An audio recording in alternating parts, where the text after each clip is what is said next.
Hello guys, तर आम्ही चाललो कल्याणला आमच्या रूमवर. तर चला बघूया आता जाताना आम्हाला काय काय मिळतं ते. तर चला बघूया.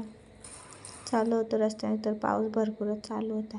पुढे गेलो, आम्हाला त्या रस्ता बंद झाला की काय, नंतर बघतोय तर काय पूर्ण धुकं येऊन राहिलं होतं. पूर्ण रस्त्याला धुकं आणि पाऊस तर भरपूरच पडत होता. अजून पुढे गेलो तर पूर्णच ब्लर दिसायला लागला. अजून पुढे गेलो तर कुत्र्याला बोललं चल येतोस का, तर बोलतो नको चल चालेल. इकडे पुढे गेलो, यायला बघतो तर काय रस्त्यात खड्डे का खड्ड्यात रस्ते तेच कळत नाही. पूर्ण रस्त्याला खड्डे.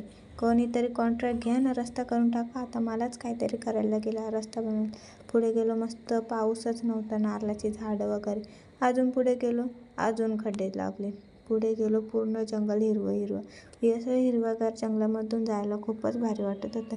एकदम थंडगार हवा आणि त्यातल्या त्यात पाऊस. असा मोसम एवढा भारी झाला होता. असं वाटलं होतं की कुठेतरी अजून लांब जावं. अजून पुढे गेलो तर काय पावसाचं नावच नाही. इकडे तर ऊन पडला होता, पण रस्ता एकदम भारी होता. अजून पुढे गेलो तर रस्ता खराब लागला. अजून पुढे गेलो, अरे हे कोणत्या रस्त्याने आलो, रस्ता चुकलो की काय. पण रस्ता एवढा खतरनाक होता की आम्ही 1 मिनटात बदलापूरला पोहोचलो.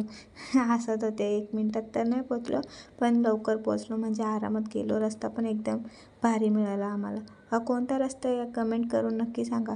अजून पुढे गेलो तरी पुढे ट्रॅफिक एवढी लागली न, ते ड्रायव्हर लोक पण अशी गाडी चालवतात की पुढे जाऊ की नको जाऊ. अजून पुढे गेलं तरी सिग्नल लागलं. त्या सिग्नलला थांबलो वाट बघत. हे माणसं पण नाही, रिक्षावाले पण एवढे हळूहळू होते. फायनली पोचलो आम्ही आमच्या रूमवर.